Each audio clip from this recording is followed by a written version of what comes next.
luhur, yang juga tidak lain adalah demi manfaat dirinya sendiri masing-masing, sesuai yang diyakini. Salah satunya yang diajarkan oleh Sang Buddha adalah tentang hukum karma. Oleh karenanya, ya Anda hendaknya melakukan hal-hal bajik, mengisi kehidupannya dengan hal-hal bajik seperti melaksanakan puja bakti seperti ini, mesti didorong oleh pengertian itu, mesti disokong, dimotivasi oleh cara pandangnya sendiri yang sudah benar, bahwa tidak ada yang paling punya kekuatan dahsyat, kekuatan hebat kecuali dirinya sendiri membuat karma-karma bajik. Oleh karenanya, hendaknya tidak Anda hadir kemari karena bukan dari pemahaman yang dimiliki itu. Agar supaya apa? Supaya Anda itu mengaktifkan dirinya sendiri tanpa harus didorong-dorong oleh orang lain, atau mungkin bahkan dipaksa oleh orang lain untuk sebenarnya demi manfaat Anda sendiri. Oleh karenanya, apabila dirinya belum berada pada tahapan itu, latihlah untuk Anda memulai kehidupan Anda itu, kegiatan-kegiatan, perilaku-perilaku yang mau Anda lakukan berdasar pada keyakinan Anda pada hukum karma.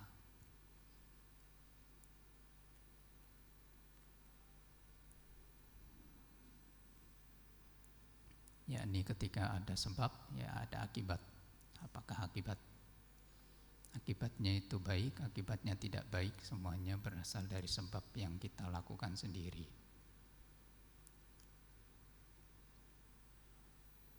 Jika tidak ada sebabnya, tidak ada akibat.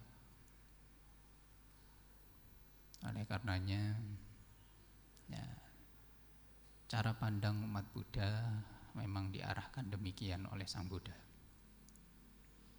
Bukan untuk menipu dirinya sendiri juga dengan pengetahuan-pengetahuan yang tidak benar, tetapi Anda diajarkan untuk memiliki cara pandang benar, pengetahuan benar.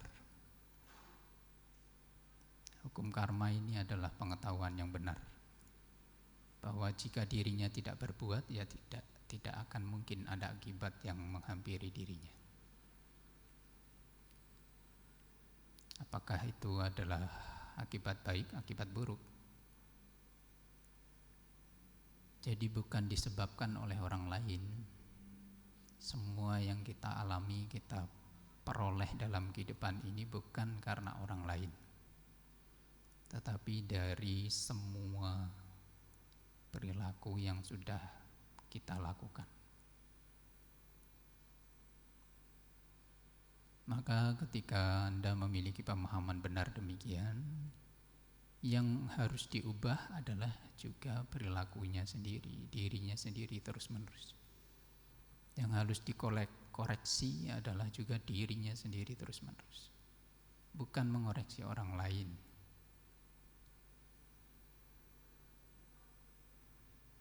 Bukan untuk memperbaiki orang lain,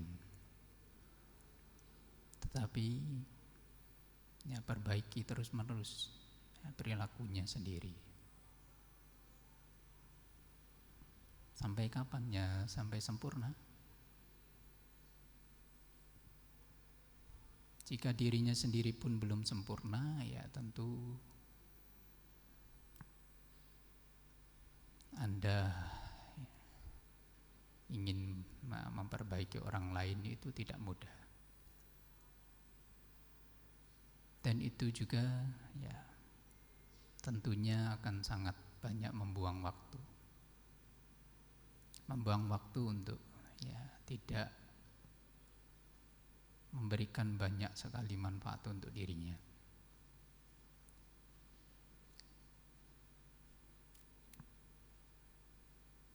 Walaupun demikian,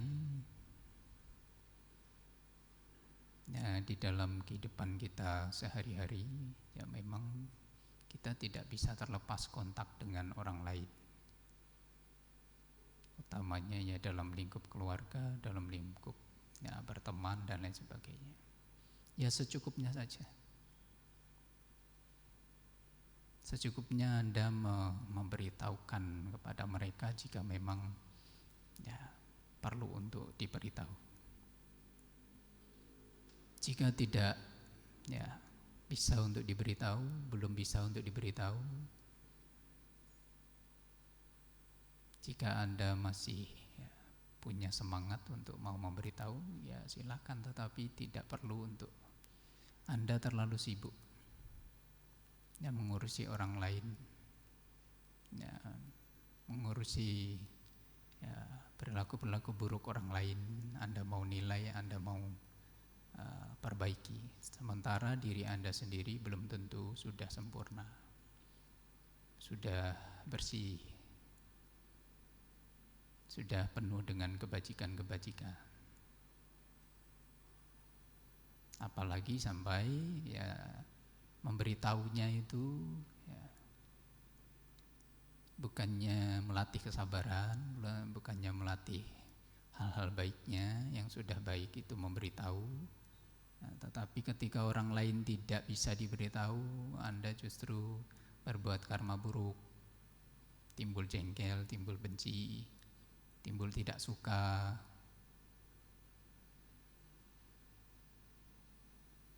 Ya tentu itu tidak baik untuk diri Anda.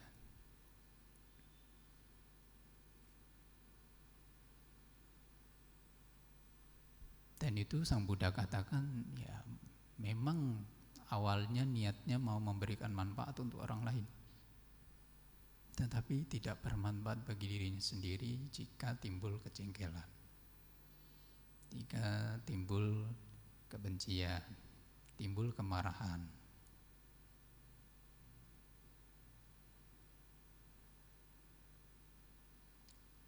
Oleh karenanya ya belajarlah untuk memposisikan diri dengan benar juga, bahwa sebenarnya jika di dalam kitab praktik Dhamma, Sang Buddha selalu yang menekankan bahwa yang paling dicintai adalah dirinya sendiri utamanya.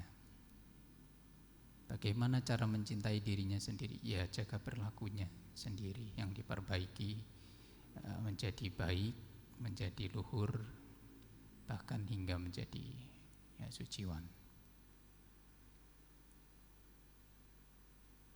Baru ketika Anda sudah bisa untuk ya, membuat diri Anda menjadi luhur demikian, akan jauh lebih mudah untuk membuat orang lain ya bisa mendapatkan manfaat dari diri kita. Karena kita tidak lagi ketika misalkan memotivasi, memberitahu, begitu timbul kejengkelan lagi, timbul kebencian, timbul kemarahan kalau mereka belum mau mengerti, belum mau memahami, belum mau berubah.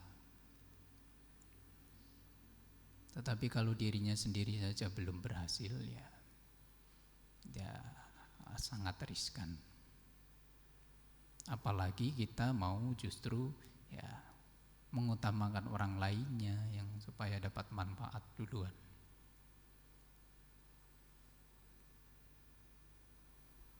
Mau memberitahu mereka tentang hal-hal yang baik, tetapi dirinya tidak sembari juga melatih diri dengan benar. Nah tentu ya memang bermanfaat bagi orang lain, tetapi ya, kurang bermanfaat untuk dirinya sendiri yang jauh lebih utama. Oleh karenanya para Bapak Ibu, saudara-saudari sekalian, ya, belajar dhamma itu juga mesti hati-hati. Tidak bisa sembarangan. Tidak juga seenaknya. Karena dhamma ini ya, juga Sang Buddha pernah ibaratkan seperti seseorang yang memegang ular berbisa. Kalau benar pegangnya, ya selamat, dapat manfaat besar dari dhamma.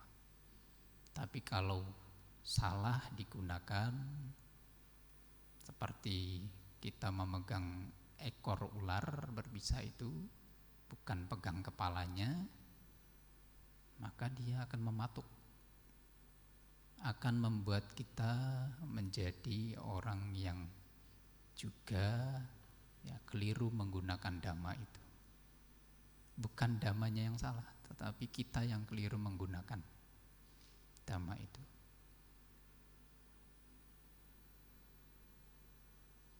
Maksudnya bagaimana? Ya, kalau kita praktekkan dhamma itu untuk diri kita, mengubah diri kita menjadi orang yang semakin baik, semakin luhur, semakin punya kesabaran, punya cinta kasih, punya belas kasihan, punya perilaku yang baik, punya tutur kata yang halus, dan seterusnya hingga ya, dirinya mencapai keluhuran-keluhuran. Tetapi kalau salah menggunakan poin-poin dhamma yang diketahui, poin-poin dhamma yang sudah dipelajari, digunakan untuk mengkritik orang lain, digunakan untuk menghujat orang lain, bahkan ya bisa saja dijadikan media untuk kesombongan, keangkuhan. Aku yang paling tahu dhamma, kamu belum tahu. Pengetahuan dhammamu rendah, pengetahuan dhammaku sudah tinggi. Nah, tetapi ya hanya sekedar digunakan untuk itu, hanya untuk meninggikan diri, bukan untuk mengubah ya, perilaku-perilaku yang buruk menjadi baik, perilaku yang hina menjadi perilaku luhur. Karena apa? Saking sibuknya kita itu maunya ya benar, ya itu salah satu upaya yang bisa dilakukan untuk ya memperbaiki orang lain atau membantu orang lain untuk sama-sama mengerti dhamma, tetapi bukan untuk tujuannya mengkritiknya lalu menjatuhkannya, tetapi memberitahu sembari diri kita belajar itu baik. Artinya supaya apa? Sama-sama berubah, perilaku buruknya menjadi perilaku baik sama-sama. Bukan satunya baik, satunya menjadi tidak baik. Nah, kadang praktek ya kita itu yang keliru Mas ya. Kebanyakan masih keliru. Mengajak orang lain tetapi timbul kejengkelan, timbul kebencian, timbul marah. Kalau orang yang diajak belum mau, sulit diberitahu, sulit untuk diajak. Kan kita bukan penentu para Bapak Ibu. Penentunya tetap karmanya sendiri masing-masing. Orang mengerti dhamma, orang memahami dhamma itu juga karena karmanya. Mengajak itu adalah membuat kondisi. Membuat kondisi itu bukan penentu. Membuat kondisi itu yang membuat kesempatan. Kalau memang sudah waktunya dia membutuhkan, ya pasti dia akan ya, menggunakan. Kalau belum membutuhkan, ya belum mau menggunakan. Sama seperti seseorang itu kita beri kondisi untuk dia ketika suatu saat nanti ya perutnya lapar begitu, kita sediakan makanan setiap saat. Tapi kalau dia belum lapar, masa suruh makan? Dipaksa makan. Dimasukkan makanan ke mulutnya. Ya tentu belum mau. Karena dia belum lapar. Tapi kalau nanti dia lapar, ya tanpa Anda suruh pun dia akan makan itu. Nah, memberikan makanan setiap saat itu, menyediakan makanan setiap saat itu kondisi. Tetapi makan atau belum makan, ya itu urusan dia. Nantinya suatu saat kalau dia membutuhkan makanan itu, ya dia akan makan. Sama juga kita mengajak orang lain untuk memahami dhamma, mempraktikkan dhamma juga begitu. Hanya sekedar membuat kondisi yang kita bisa upayakan. Nanti dhamma itu akan digunakan, belum digunakan, ya ketika dia butuh. Kalau belum butuh, ya belum mau menggunakan.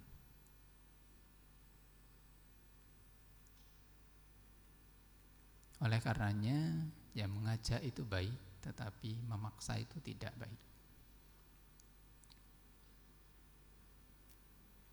Ya, mengajak itu baik. Ya, diajak terus-menerus begitu, diberi kondisi, diberi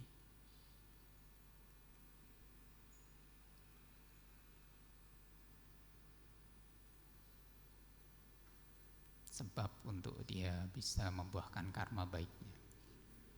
Tetapi ya bukan yang bisa menentukan. Yang menentukan ya tetap adalah timbunan karmanya. Dan ya karma yang akan dia lakukan.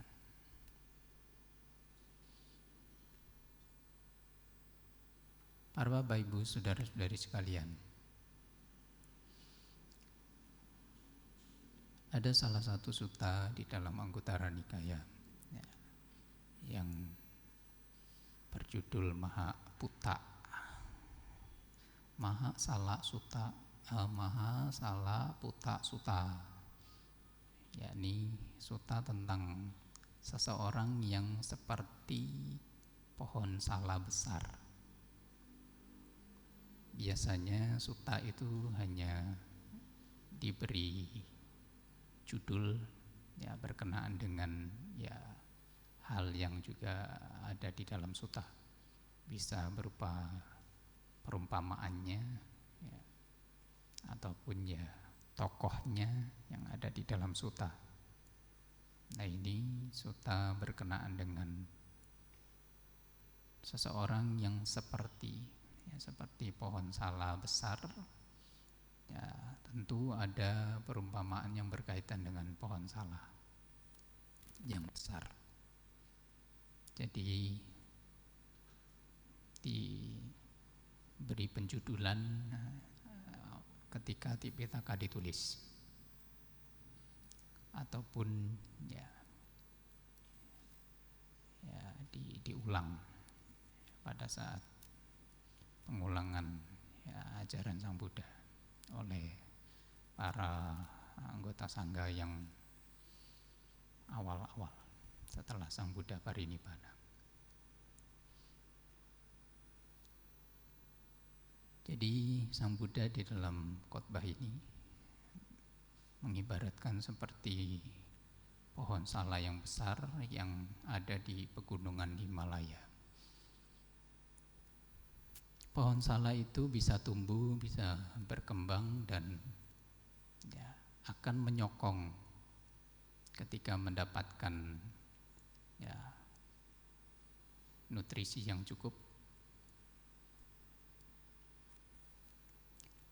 berasal dari akar yang kokoh kuat, akan menyokong bagian-bagian dari pohon sala besar itu. Yang pertama adalah menyokong dahan dan ranting juga kerimbunannya. Yang kedua adalah menyokong kulit kayunya menjadi kulit kayu yang punya kualitas baik. Yang berikutnya adalah menyokong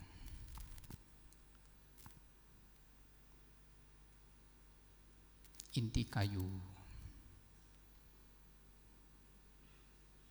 yang menjadi keras, yang menjadi punya kualitas baik.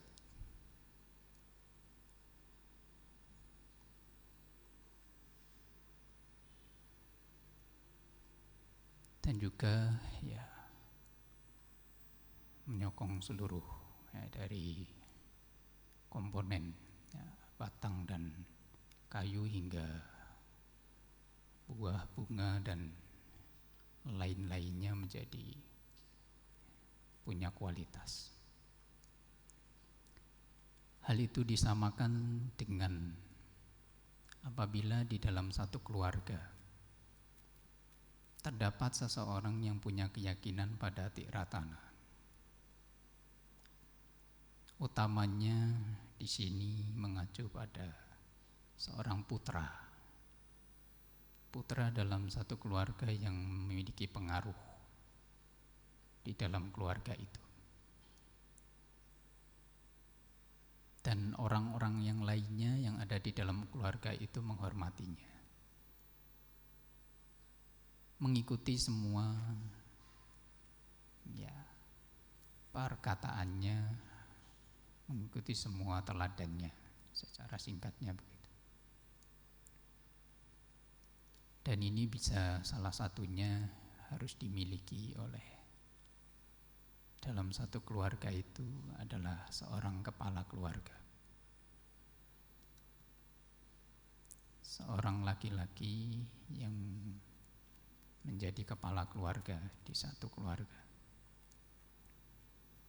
Ketika ia punya keyakinan pada Tiratana dengan kokoh kuat,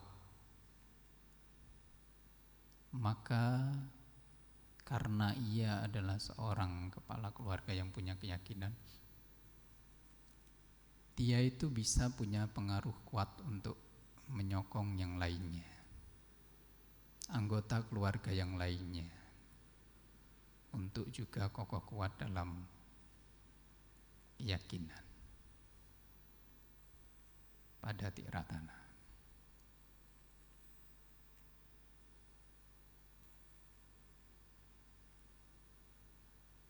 Tetapi apabila belum punya keyakinan bagaimana? Ya harus punya upaya. Justru semuanya itu diupayakan dari kepala keluarganya. Kalau kepala keluarganya itu punya pengetahuan yang tinggi, punya pengetahuan yang baik pada keyakinan yang dia yakini, maka sebenarnya semuanya yang ikut dengannya mesti juga mengikuti.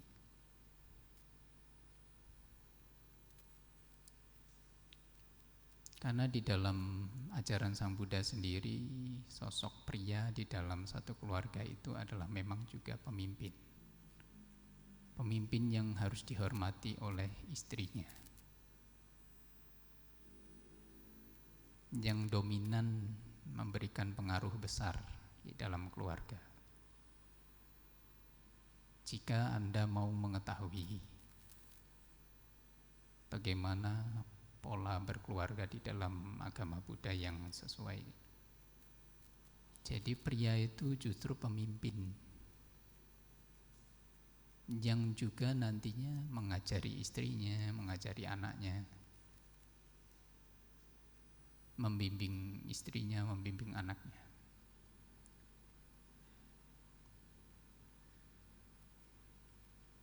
Itu yang sesuai di dalam ajaran Sang Buddha. Posisi pria itu yang menjadi pemimpin, yang menjadi dominan. Supaya apa ya? Supaya seperti konteksnya dalam sutta ini, ia nantinya harus memberikan pengaruh. Pengaruh untuk apa? Ya kalau dia punya keyakinan kuat pada Tiratana, sementara keluarganya belum punya keyakinan pada Tiratana, ia membuat seseorang atau ya yang berada di dalam keluarga itu menjadi punya keyakinan pada Tiratana.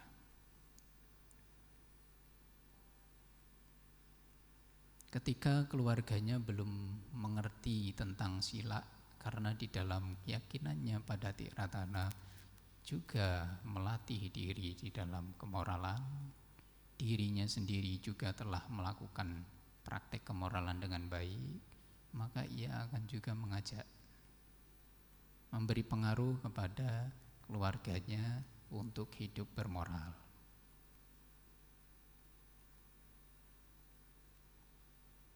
Demikian pula ketika dirinya gemar belajar Dhamma seperti pada pagi menjelang siang hari ini Anda bersenang, bergembira ketika ada pembabaran Dhamma diajarkan. Ya juga diajak keluarganya itu.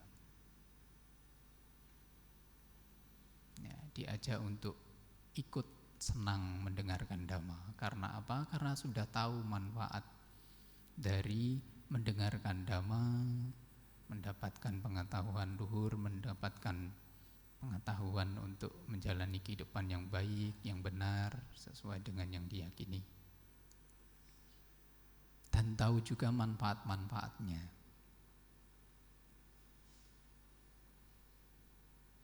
Maka ia mengajak ya, untuk turut senang belajar Dhamma. Demikian pula yang ya, belum berkembang di dalam kedermawanan. Dirinya karena telah mengenal dan mengetahui manfaat dari praktik kedermawanan dan dia telah melakukan juga sesuai dengan keyakinan, maka yang belum punya kedermawanan pun juga diajak. Jadi kalau Anda itu tahu tentang hal-hal yang baik, bermanfaat, ya mengajak itu baik. Mengajak itu baik. Membuat mereka mengerti juga baik. Mengondisikan mereka untuk mempraktekkan ajaran yang Anda yakini yang baik itu pun juga baik.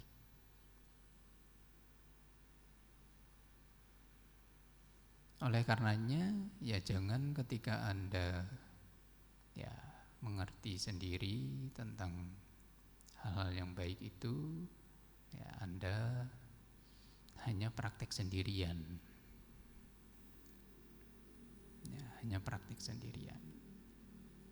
Dan ini ya sesuai dengan yang awal tadi saya katakan bahwa mengajak itu tetap baik.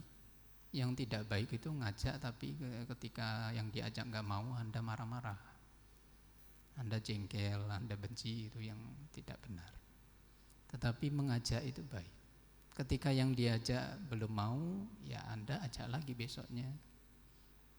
Terus-menerus tanpa lelah Anda mengupayakan supaya Pak ya timbul keinginan untuk menjadi mau. Dan itu adalah upaya terbaik yang bisa diupayakan, bisa dilakukan.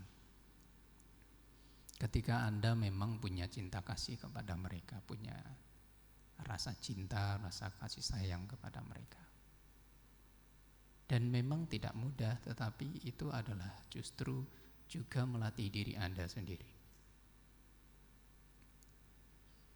Melatih diri Anda sendiri, berlatih sabar, berlatih punya keteguhan di dalam keyakinan, punya keyakinan bahwa orang yang diajak itu punya kesempatan untuk punya karma baik.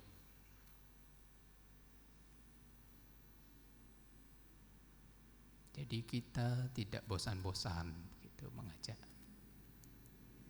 dengan penuh kesabaran.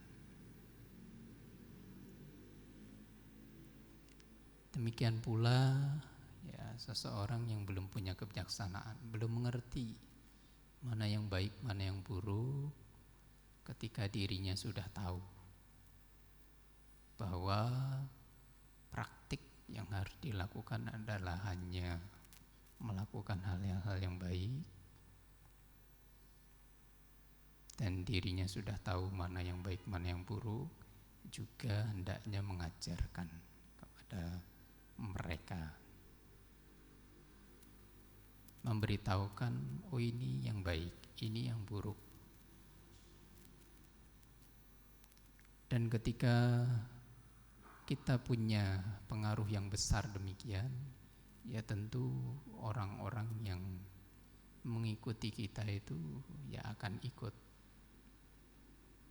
Tetapi kalau kita belum punya pengaruh di dalam keluarga, ya tentu sulit. Makanya sering juga ketika umat Buddha begitu, ya jika berposisinya sebagai anak di dalam satu keluarga, mau mengajak ayah ibunya bagaimana Bante yang belum punya keyakinan?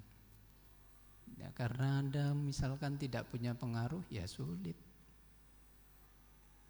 Bisa saja Anda itu sudah mengenal Dhamma, tetapi orang tua Anda belum mengenal Dhamma, tetapi posisi mereka jauh lebih tua dari Anda.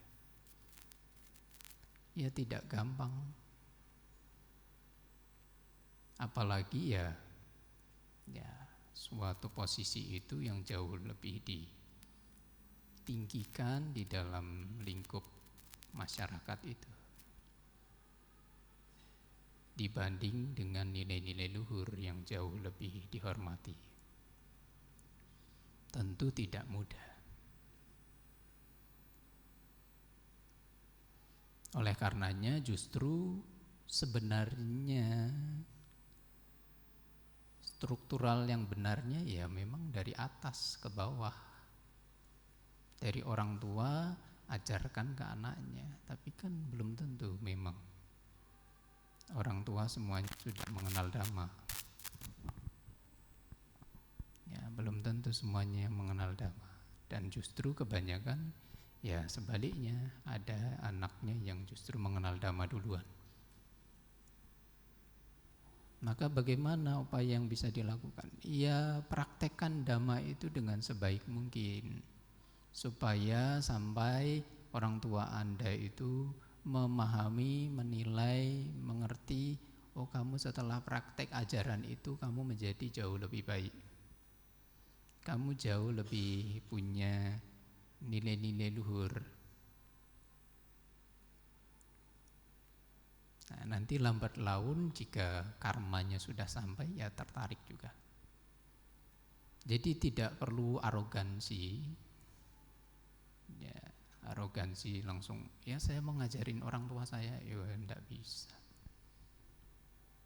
Nanti yang ada Anda dianggap anak kurang ajar. Justru dengan Anda mengubah perilaku-perilaku buruk yang supaya orang tua Anda itu tidak memiliki celah untuk mencela Anda dalam segala perilaku terhadap ya lingkup keluarga, ya itu akan menjadi kekuatan besar bagi Anda untuk bisa memberi pemahaman kepada orang tua Anda jika mereka sudah timbul rasa dorongan untuk mau mempelajari nilai-nilai luhur yang sama seperti yang sudah Anda tunjukkan.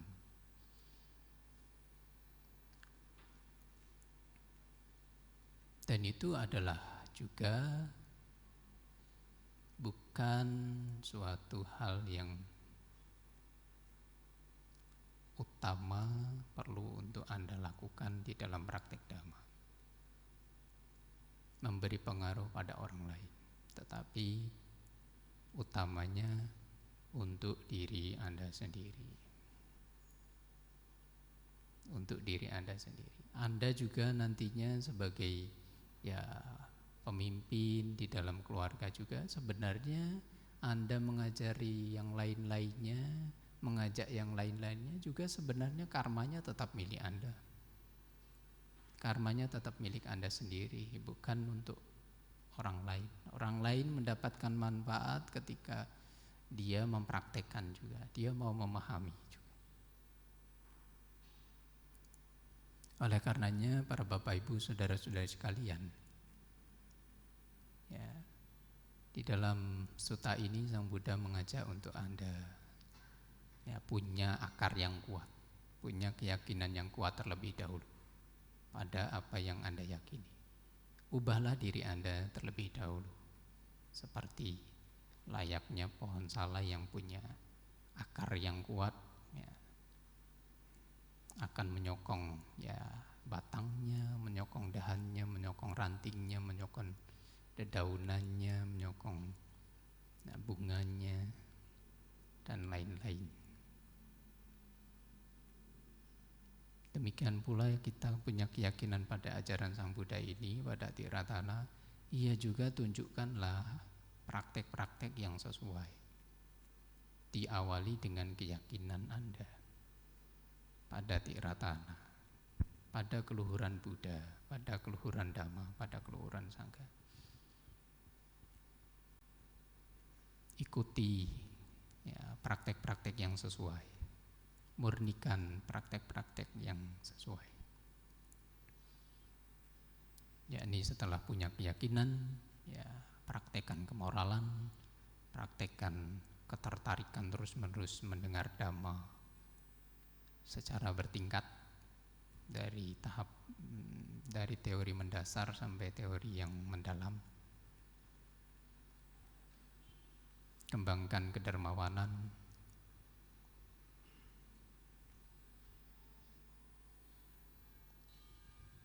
hingga ya kita mengembangkan kebijaksanaan luhur untuk ya pengikisan pengotor batin ataupun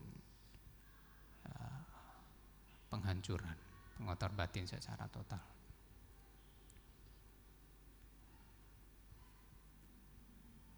Jadi begitulah para Bapak Ibu saudara-saudari sekalian, bagaimana kita membuat pengaruh menjadi ya seperti magnet bagi orang lain. Ubahlah diri kita sendiri terlebih dahulu menjadi lebih baik dalam praktik Dhamma. Meskipun tanpa Anda ajak orang lain sekalipun, sebenarnya ketika mampu untuk mengerti perilaku baik kita kepada orang lain, kita selalu melakukan hal-hal yang ya tidak merugikan orang lain, ya orang lain juga bisa lama-lama menilai kita dengan nilai-nilai yang baik. Seandainya belum dinilai baik juga, kita tidak akan rugi mempraktekkan ajaran yang kita yakini untuk diri kita sendiri. Karena memang ya, dinilai baik, tidak dinilai baik oleh orang lain itu seperti bonus saja, bukan hal yang utama yang harus kita cari, yang harus kita buru. Yang harus kita cari, kita buru utamanya adalah mengubah dirinya yang tadinya buruk menjadi baik, yang tadinya tidak luhur menjadi luhur, dan lain-lain yang tidak bajik ya, yang kita miliki itu, yang masih kita pelihara sejak lama, berubah menjadi perilaku-perilaku bajik, perilaku luhur. Dan itu untuk dirinya sendiri, perilakunya menjadi indah, perilakunya menjadi mulia, menjadi luhur. Bukan karena dinilai orang. Kalau dinilai orang itu bonus. Oleh karenanya para Bapak Ibu saudara-saudari sekalian, marilah kita belajar, marilah kita terus-menerus berlatih, mengembangkan keluhuran diri kita sendiri masing-masing sesuai dengan yang diajarkan oleh Sang Buddha ini, dan milikilah keyakinan yang kuat kepada hukum karma, bahwa segala sesuatu yang kita lakukan akan tetap kembali pada diri kita sendiri masing-masing, baik atau buruk. Oleh karenanya, kalau kita punya keyakinan, punya pengharapan yang baik-baik, ya terus-meneruslah untuk melakukan hal yang baik sebanyak mungkin sepanjang kehidupan kita saat ini, dan semoga juga menjadi modal untuk masa-masa mendatang juga masih bisa mudah ingat, mengembangkan kebajikan, melanjutkan pelatihan hingga akhirnya kita semua bisa mencapai pencerahan sempurna. Saya kira itu yang bisa saya sampaikan. Semoga kita semuanya terus maju dalam dhamma. Semoga kita mampu mengakhiri penderitaan kita sendiri masing-masing. Sata bawantu sugitata dukkha nurodanti. Semoga semua makhluk hidupnya berbahagia, terbebas secara total dari penderitaan.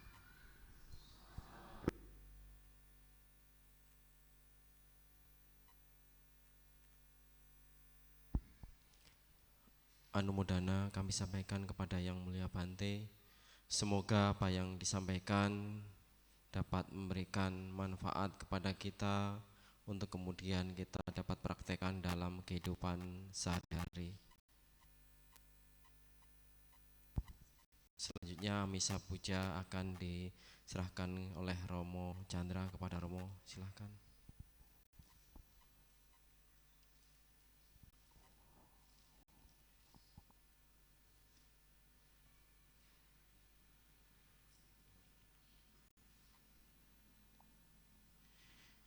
Ibu Bapak, marilah kita bersikap namaskara.